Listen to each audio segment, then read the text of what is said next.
Данелия Тулешева – яркий представитель цифрового поколения Z. Ученые пророчат этим детям тотальное увлечение инженерной темой, робототехникой, биомедициной, а еще искусством. Поэтому наша героиня может не беспокоиться о своем страстном выборе. О том, что девочка увлечена музыкой и гармонично развивается, говорят ее глаза и абсолютно счастливый вид. Данелия Тулешева о своей честной жизни.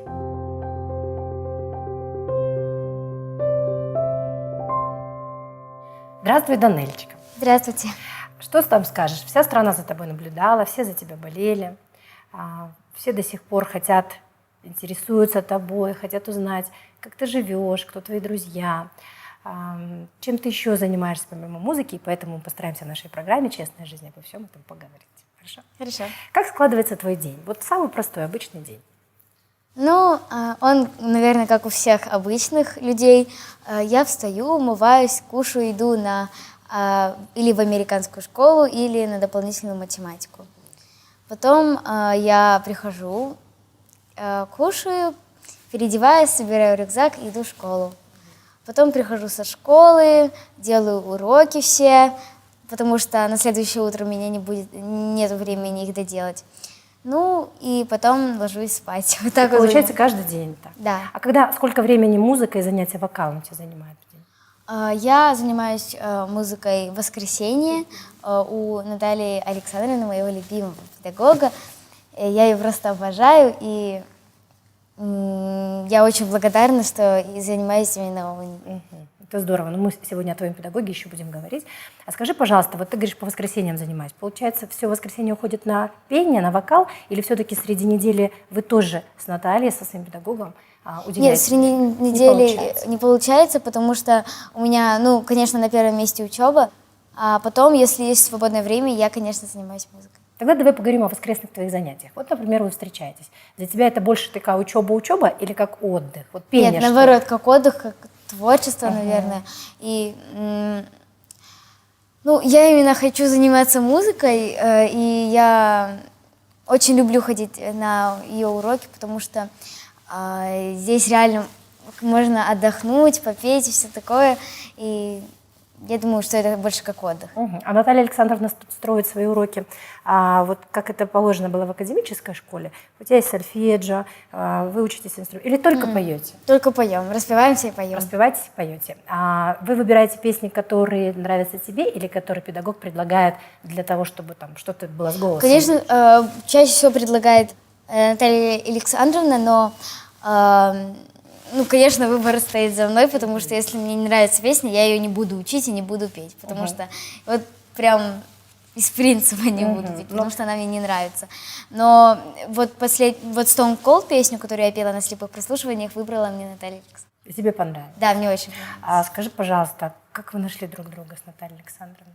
Мы познакомились на конкурсе, и мы сначала просто Наталья Александровна подошла, и я несколько слов сказала о участниках, а потом мама разговорилась с Натальей Александровной и все такое, и мы пошли на первый урок, это было прекрасно. Понравилось. Вот так вот мы и познакомились. Хорошо, тогда раскрою маленький секрет. Педагог твой тоже хорошо поет?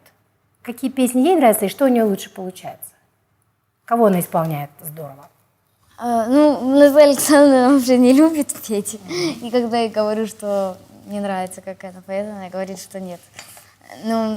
Я думаю, что она больше как педагог, вообще как профессионал. И вообще как человек она прекрасна. Да, может быть, даже это первично, да? Что какой она человек. Да. Данель, скажи, пожалуйста, Наталья Александровна, что самое главное тебе говорит во время занятий или, например, вне занятий? О чем больше всего она тебе рассказывает? О том, как правильно петь. Или как лучше здесь взять ноту, или куда пойти, вниз или вверх. Все такое. А у тебя есть ощущение, что ты любимый ученик? Или Наталья Александровна любит других ребят тоже? Наталья Александровна вообще всех любит, потому что каждый по-своему ей дорог. Здорово. Давай поговорим о твоих друзьях. Давайте. С кем ты сегодня дружишь? По много ли лет ты с ними дружишь? Вот расскажи, подруги, девочки, ребята, вот какие твои друзья? Вообще, у меня было много подруг, лучших подруг, но как-то я уже запуталась в этом всем и уже так прям сильно с кем-то не дружу, потому что очень много они меня, ну, как бы подставляли и потом просто бросали. И так прям, чтобы дружба была по несколько лет, у меня такого не было. А сейчас у меня есть две лучших подруги, это Жанёка и Алтынай. Вы учитесь в одной школе или вы где-то друг друга нашли? Вместе в школе в одном классе. Но Алтынай, наверное, мне, скорее всего, намного ближе, потому что, ну, я ее называю вообще ангел, спустившийся с неба, потому что она просто прекрасный человек, к тому же еще умная и красивая, и это... Ну надо же. Вот когда ты говоришь «прекрасный человек», а тебе 11 лет, что ты вкладываешь в это понятие? Что значит вот Алтынай прекрасная? Как она себя ведет? Что тебя в ней больше всего привлекает? Ну, я на самом деле не знаю, но меня сразу в первый же день, когда я пришла к ним в класс, потому что я новенькая, получается, и меня сразу к ней как-то потянуло. Не знаю, она первая мне подсказала, какой кабинет, она надо мной не смеялась, когда я одела не ту форму, и я ее просто, ну, за это люблю. Я не знаю именно что, но меня вот сразу к ней потянуло. И я Алтынай рассказывала, делилась всякими событиями, которые со мной происходили, и она меня поддерживала, давала советы, и только ей я это доверяла. И потом ты поехала уже на конкурс. Да. Как подружки поддерживали тебя? Ну, была ли возможность переписываться, перезваниваться? Вообще я про конкурс никому не говорила, еще в начале говорила только Алтынай, потому что это именно человек, который меня поймет, поддержит, подскажет. И только с ней я делилась. Что она говорила? Она говорила: держись, я с тобой. Ну, потом она говорила, что рассказывай о всех событиях, которые у тебя произошли, все такое, я тебе буду помогать. Ну, еще была девочка, я с ней тоже делилась, но сейчас мы с ней не дружим. А скажи, пожалуйста, когда вдруг твои друзья уходили из жизни, из твоей, из этого общения, как ты переживала это, и кто мог тебе в этот момент, ну, тебя развеселить, например, или поддержать? Ну, на самом деле, вот недавно я поссорилась, и как-то я поняла, что это не моя, как бы, не мой человек, и я даже не расстраивалась по этому поводу, я просто забила. Мама вначале еще говорила, что не расстраивайся, если такое произойдет. Ну, я вообще забила, потому что у меня есть только одна подруга, оказывается, лучшая. Вот. И я этому очень рада, что есть именно человек, который поймет и поддержит. Я тебя поняла и услышала. Давай поговорим о твоих братике и сестренке, о Тимуре и Амелии. Когда еще не включились камеры, я спросила: вы дружные? И мы потом не успели, да, поговорить на эту тему. Вы дружные? Мы дружные на самом деле, но иногда я сержусь на них, потому что или они не делают уроки, или они халявничают. И меня это выводит из себя иногда, и я просто им... Ты их ругаешь? Да, ругаю их. А папа с мамой как-то вас разделяют на старшую, на младшую? Или... Нет. Нет. У вас одинаковые права и обязанности? Да, у нас одинаковые. Но, конечно, на меня больше иногда ругаются или меня за что-то отчитывают, но на самом деле к нам относятся на равных. То есть у тебя не бывает такой обиды, что почему папа с мамой там Тимуру больше дают? Нет, ну это иногда такое бывает, но это не я на это не обижаюсь, потому что я старше, и я это должна понимать. А потом они вырастут и тоже это поймут. Данелия, скажи, пожалуйста, а дома у вас есть какие-то обязанности? Что вы делаете? Как вы помогаете родителям? Ну, как сказать, ну я вообще целыми днями делаю уроки и целыми днями в школе, поэтому практически ничем не помогаю. Но я не знаю, чем там занимаются Милиша и Тима, потому что они учатся в другой школе, и у них смена целый день, и они заканчивают раньше, и уходят в школу раньше, и приходят раньше. Ну, как бы раньше. В общем, у вас немножко да. не совпадают графики, да? А скажи, пожалуйста, ребята, ну я имею в виду Тимура и Амелия, как они вообще, ну скажем так, насколько они вообще осознают, что ты в свои 11 лет уехала в другую страну, пусть даже на короткий период, на серьезный конкурс, или для них жизнь продолжалась в обычном режиме, или они все-таки жили вот этим, ну, в качестве болельщиков за тебя? Как вот они это проживали? Ну, я думаю, что им все-таки было обидно, потому что всегда мама со мной ездила, и они очень мало времени видели с ней. Но они, конечно, за мной болели, они не спали, они поддерживали меня, и ну, это как бы, конечно, твоя родная кровь, это твои родственники, это братик и сестренка, и, конечно, они все-таки больше не обижались, а поддерживали меня, потому что это очень для меня было важно. А они поют? Они нет, не поют. А чем они занимаются? Что их... Мой братик программист, я думаю, что будущий хакер. Ага. И это очень круто, потому что он будет создавать свои приложения, будет вообще очень крутым чуваком. А моя сестренка, она занимается гимнастикой, она очень прям на вид ангел, но характер у нее такой на самом деле боевой, да, очень. Да вообще все Амели такие. Она очень такая жесткая. А ты видела фильм «Амели»? Нет, не видела. Обязательно посмотри фильм французский, чудесный. Я думаю, что как раз то, что сейчас подчеркнула своей сестренке, найдешь в этой героине. Скажи, пожалуйста, а папа с мамой поют? Кто вообще в доме поет? Никто. А как так получилось? Как ты думаешь? Просто, я как-то, начала петь, меня отвели в школу, потом, как-то начала развивать вот это вот, то, что во мне давно сидело, и да, никто такой во мне талант твой, да? А скажи, пожалуйста, вот если бы в этот момент твои родители или родители другой девочки, у которой есть талант, не поведут к педагогу и не поведут в школу, учиться мастерству вокальному, есть шанс тоже проявить себя? Или все-таки от педагогики очень много зависит? Конечно, есть шанс, потому что не все время будут тобой именно командировать родители. Ты можешь вырасти и начать заниматься вокалом, никогда не поздно. И я думаю, что у всех есть шанс, даже если нету возможности. Скажи, пожалуйста, а папа с мамой в доме всегда говорили, когда ты просто пела, ты молодец, ты хорошо поешь? Или бывало так, что кто-то сомневался, например, что вроде поешь и поешь, много детей поет? Да, мама так чаще всего говорила, потому что она вообще против была пения, она была именно на танцы настроена, и она всех нас отправляла на танцы. Но сейчас она как-то успокоилась, потому что она видит, что мне реально это нравится, и я этим хочу заниматься. И вначале она, конечно, была против, потому что, как-то она вот этого против. Может быть, маме казалось, что это не так серьезно, как что... Да, вот именно так. Но как-то со временем, когда я уже начала заниматься, занимать места на конкурсах, она поняла, что это, да. А мама, всегда мы говорим, дружба с мамой, посиделки с мамой, общение. Вот, а мама о чем больше говорит с тобой? Наталья учит больше петь и больше настраивает себя. Нет, кстати, с Наташей мы очень на разные темы говорим всегда, потому что мне с ней приятно общаться, мы с ней как подруги уже, потому что мы очень много времени жили вместе в одном доме в Украине. И все можете обсуждать? Да, конечно. И с мамой, наверное, тоже, да? Да, у нас есть очень много секретов с Наташей, которые мы скрываем от мамы. Вот. Данелечка, расскажи про своего папу.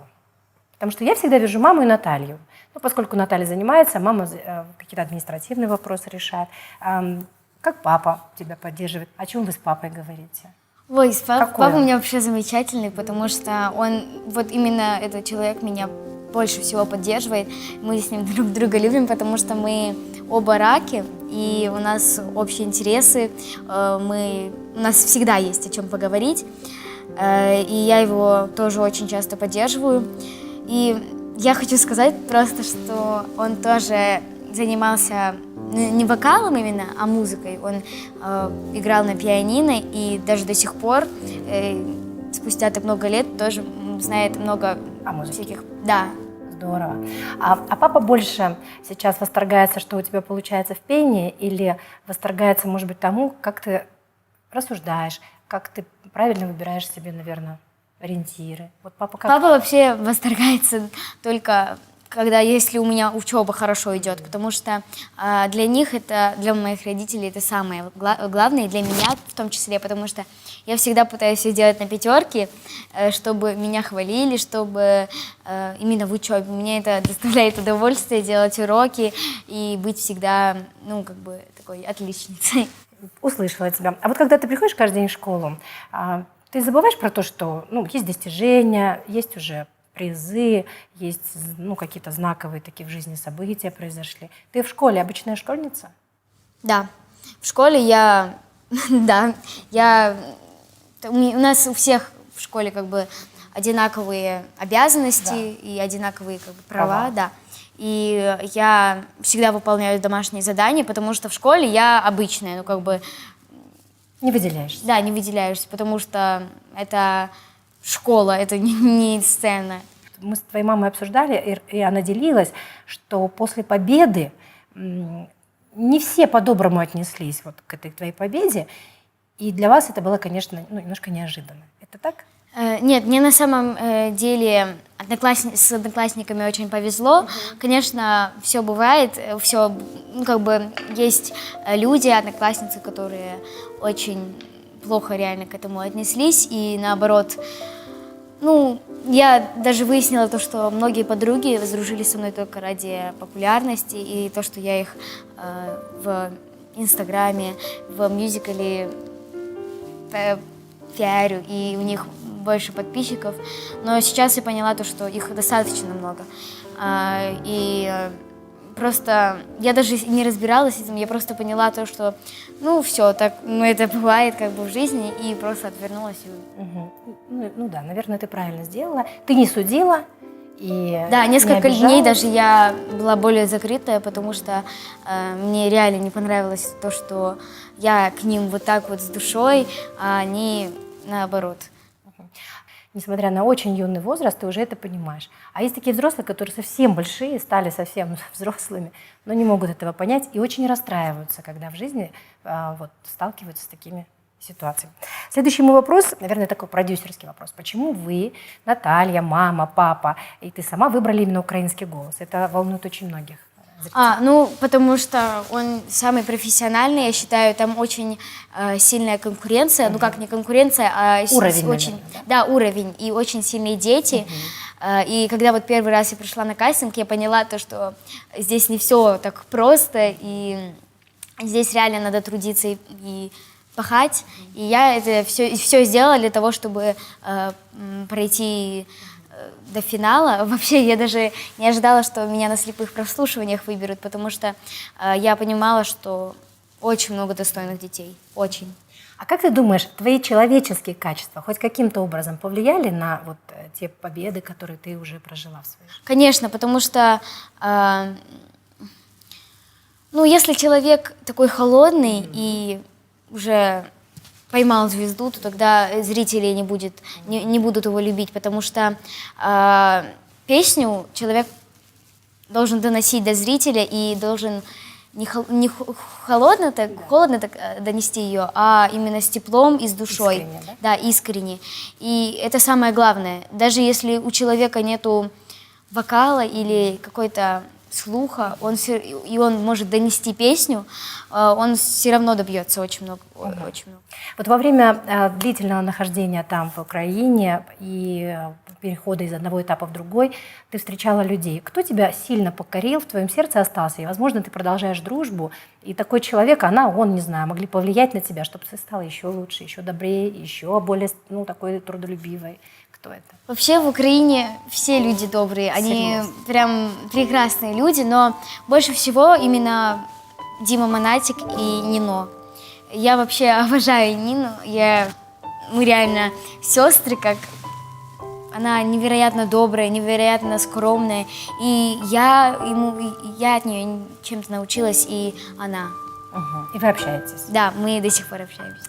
Вот смотри, теперь вот вы приехали с победой. Конечно, все радовались. Это нормально, да, все радовались. А как долго потом об этой победе в дома говорили? Бабушки, дедушки, тети, дяди, друзья ваших родителей? Немного, на самом деле, потому что все когда-то кончается. И где-то недельку так порадовались. Потом, уже надо новые победы достигать и уже, наверное, больше догонять уже учебу, чтобы, не только мои дедушки и бабушки, правда, хотели, чтобы я была, пела на сцене, но я сначала как-то, не верила в свои силы, потому что, я считала, что очень сильная именно конкуренция. И... может быть, ты еще считала, что это твое увлечение больше? Наверное? Да, больше увлечение, чем именно будущая профессия. Ага, поняла. Вот теперь скажи, пожалуйста, а что может тебя расстроить? Предательство. больше всего. Именно предательство человека, которого я реально уважала и любила, и которого считала лучшим другом, человеком, которому я могла рассказать все, что, ну, сидит, наверное, или что-то новое, Сокровенно. Да, сокровенное, что именно хочется рассказать человеку, который не расскажет и будет рад. Ты можешь про себя сказать, что ты, например, справедливый человек? Ну, некоторых не могу сказать, потому что именно к своим братикам и сестренкам, братику и сестренке я не всегда делаю все справедливо, потому что, ну, хочется, чтобы они, наверное, выросли еще лучше, чем другие, и хочется именно ими гордиться, и не всегда все справедливо и правильно получается, но все равно потом они зато станут очень умными. Я тебя понимаю. Ты хочешь сказать, что ты тоже отчасти воспитатель, и за них несешь ответственность, да? А вот скажи, пожалуйста, а за друга своего ты заступишься? Да, я заступлюсь, если это и правда человек, который мне дорог. Вот, действительно. Я только вчера написала один маленький пост, что когда ты любишь, то тогда ты реагируешь даже неконтролируемо, ты просто защищаешь своего друга. А вот если, например, ты любишь свою подругу, а она за тебя не заступилась, как ты поведешь себя потом? Никак, можно сказать, нейтрально буду к ней относиться, потому что как она ко мне относится, так и я к ней буду относиться. То есть ты сделаешь выводы? Да. Поняла. Для тебя больше задача не высокий титул, а чтобы люди тебя понимали через песню. Я правильно понимаю? Да, я вот даже когда вот шла на конкурс «Голос Украины», я не хотела победить или достигнуть чего-то, чтобы меня любили, чтобы я была популярная. Я просто хотела, во-первых, набраться опыта, потому что там сидели очень опытные люди в жюри, и, во-вторых, просто донести что-то до зрителей, или чтобы они меня полюбили и правильно поняли, чтобы они меня запомнили, можно так сказать. Да, мы это почувствовали, как зрители, потому что ты в середине интервью очень правильно заметила, что человек может, он может не быть музыкантом, например, он может быть, не быть даже музыкально образованным, да, но он просто сердцем почувствует, насколько искренне исполнитель. Скажи, пожалуйста, ну вот я хотела до этого задать вопрос, и немножко ушла в другую тему. А вот кроме как певицы, кем бы ты еще, какие-то еще рассматриваешь варианты в выборе профессии? Вообще, я даже сейчас не задумываюсь о профессии. Вначале я вообще хотела стать официанткой. Как интересно. Да, но потом как-то перешло в другие какие-то планы, потом какие-то мысли еще. Поэтому я пока что еще не определилась. И, наверное, все-таки, наверное, стану или певицей, или визажисткой. А давай немножко про официантов. Вот, как-то так принято в нашей стране, что официант – это такая работа и такая профессия как бы временная. Туда идут студенты, да, или там молодые специалисты, которые еще не определились со своей работой, с выбором профессии. И они вроде как временно пойдут, там, может быть, подработают себе, да. И мы все время видим молодых официантов. А когда мы приезжаем за границу, мы видим седовласых официантов, которые видно, что любят свою работу. Что тебе нравилось вот в действиях, может быть, официанта, что ты хотела? Ну, вообще, я после просмотра фильма «Принцесса и лягушка», мультика, там именно главная героиня была официанткой. И она просто очень эффектно разносила булочки. И мне сразу захотелось вот... Попробовать. Да, попробовать. Так, к тому же она еще там пела. И она... Ну, я как-то более тепло стала относиться к официантам. И, ну, наверное, все-таки я еще была маленькая, но до сих пор вот именно хочется там поотносить, позаботиться, да, вот. Моей дочери тоже 11 лет, и она периодически меняет свои там представления о будущей профессии. И однажды она говорит: я буду парикмахером. Я говорю: здорово. В другой раз она говорит: я хочу быть кулинаром. И я тоже говорю: здорово. Когда ты захотела вдруг стать официантом, даже в детстве, мама как реагировала? Никак, она посмеялась, если честно, и потом надо мной очень многие смеялись, мне было обидно, во-первых, не за меня, а за профессию официанта, потому что я считала, что они оскорбляют их и смеются над чужими, ну, какие-то любовью или выбором. Да, выбором. Данеля, вот у меня такой тоже вопрос, который касается, ну, скажем, будет продолжать наш до этого диалог. Какие тебе нравятся направления, ну, или там предметы в школе, которые вот ты больше им уделяешь внимание? Может быть, математика – это все-таки мой самый любимый предмет, но есть предмет, который я и в начале года, с первого класса как-то не получался у меня он. Я вот готовлюсь, все книги читаю перед контрольной, но все же получаю плохие оценки. Это естествознание, познание мира. Потому что, ну, как-то не мой предмет, я считаю. А нужны вообще оценки в школе? Пятерки и хорошие оценки, ну, как бы поднимают самооценку. Потому что ты, вот когда ты получаешь пятерку, у тебя уже азарт получать пятерки, чтобы быть еще лучше, и чтобы тебя хвалили, чтобы тобой гордились. И, наверное, у меня уже это как привычка. Хорошо. А ты готова своими вот этими лучшими результатами поделиться с ребятами из класса? Например, кто-то не может понять никак формулу. Да, но с людьми, которые, ну, уже понял, что они не хорошие, да, я им не помогаю и стараюсь как-то, наоборот, обходить их. Но именно друзей из класса, у меня их достаточно много, я им всегда готова помочь и объяснить, сколько как бы позволяет. Скажи, пожалуйста, а ты можешь за себя постоять? Да. Я не люблю, когда кто-то ко мне плохо относится, потому что, ну, как-то я не допускаю плохого отношения ко мне. Случалось в жизни, что, ну, может быть, ненароком ты кого-то обидела?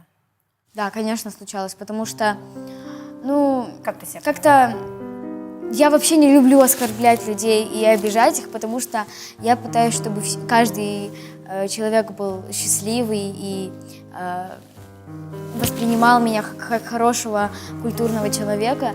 И если я кого-то обидела, то тогда, конечно, я извинюсь 100 раз и пообещаю больше никогда так не делать, потому что, ну, иногда просто от балды, наверное, скажешь что-то, и потом это человека очень сильно обидит. Но бывало это очень мало раз, потому что очень редко. Но ты признавалась. Да. Ты большая молодец. Давай немножко поговорим на легкие темы. Какие игры ты любишь? Это может быть активность, это могут быть электронные игры, компьютерные. Ну, мы с сестренкой, наверное, любим, чтобы одевать там кого-то именно электронные, чтобы примерять какие-то наряды. И у нас очень много игр таких на iPad, и мы играем часто, когда у меня есть свободное время, и мы очень любим вместе подбирать наряды кому-то, или я кукол уже, ну, как бы не очень люблю, но если мне их дарят до сих пор, то тогда я, конечно, не буду обижаться, потому что у меня есть сестренка, и с ней она всегда все сделает, такое очень интересно. Вот когда ты сейчас сказала о том, что если бывают свободные минуты, а ты можешь вот просто дома поваляться? Да, в принципе, да. Если сильно надо, то тогда ты все равно найдешь всегда время, потому что я, ну, часто там смотрю какие-то видеоролики всяких видеоблогеров, потому что, конечно, это полезно смотреть, потому что, ну, там часто очень много всего полезного. Но сейчас как-то вот с появлением Димаша, тебя, Софии, мы понимаем, что казахстанские молодые люди могут смело покорять и быть признаны в мире. Это очень круто. Хотела ли бы ты попробовать уже более, ну, далекие, скажем, страны? Конечно, Расскажи. потому что, ну, если ты хочешь этим заниматься, то тогда, конечно, надо расти и идти все дальше, вперед и вперед. И я очень сильно хочу попасть в Штаты, потому что это моя мечта, вот правда. И я уже настолько зациклилась на этом, что мне уже сны даже снятся, что я или в Майами, или в Америке. И настолько хочется туда попасть, что хочешь прям сделать все, чтобы оказаться там. И именно не просто так, чтобы просто вот так вот... Выпендриться. Да, выпендриться, а чтобы реально ты понимал, что это заслуженно ты попал туда, что правда ты работал и заслуженно туда ты попал. Вот ты сама, даже не задавая тебе вопрос, рассказала о своей мечте. Скажи, пожалуйста, для тебя 11 лет – это много уже или еще мало? Нет, еще, наверное, мало, потому что я еще очень маленькая для того, чтобы, ну, считать себя взрослой. Я еще много чего не знаю о жизни, и я думаю, что взрослый человек – это тот человек, который может дать совет, который реально тебе помог в жизни и который очень много всего уже пережил. Но себя я точно взрослой не считаю. А так получается, что информации много у детей, гаджеты, ну и просто живое общение. Сейчас очень много концертов, спектаклей и всего такого культурных событий. Вот. И дети все меньше обращают внимание на книги. А как у тебя обстоит дело с книгами? Как часто читаешь? Считаешь Я ли на ты, самом что книга деле ценность? вот только сейчас начала читать книги, потому что раньше я это не воспринимала всерьез, потому что, Так. конечно, были гаджеты, и намного интереснее было. Но сейчас, когда уже, ну, как бы, уже больше, наверное, как к книгам переходишь, но на самом деле, прям, чтобы прям очень, прям обожаю читать книги, не могу сказать, но читаю. В очень узком кругу среди друзей, где присутствовали наши дети, я сказала, что я бы очень хотела пообщаться с этой девочкой не только потому, что она хорошо поет и настолько талантлива. Я больше увидела в тебе очень хорошее воспитание, культуру и доброе сердце. И мне кажется, что один из наравне с твоим талантом не менее важно и ценно в тебе – это то, что тебя папа с мамой любят, и вся твоя, как ты сказала, большая дружная семья, и что для тебя важнее быть человеком. Вот я хочу от себя лично, от имени нашей всей команды признаться тебе, что мы тебя пригласили не только из-за победы, и не только из-за достижения, а еще и потому, что ты чудесная девочка. Спасибо. Я поздравляю тебя с наступающим праздником, Международным женским днем, твою маму, твоего педагога. Вас тоже. И благодарю тебя, что ты пришла к нам. Спасибо большое. Успехов тебе. Всего доброго. Спасибо.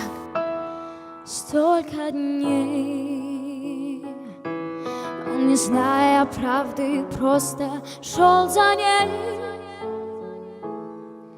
убивая навсегда свою мечту, но только ту, кого не мог понять, только ту он и не мог забыть. Так может быть, в сердце лишь кусочки льда,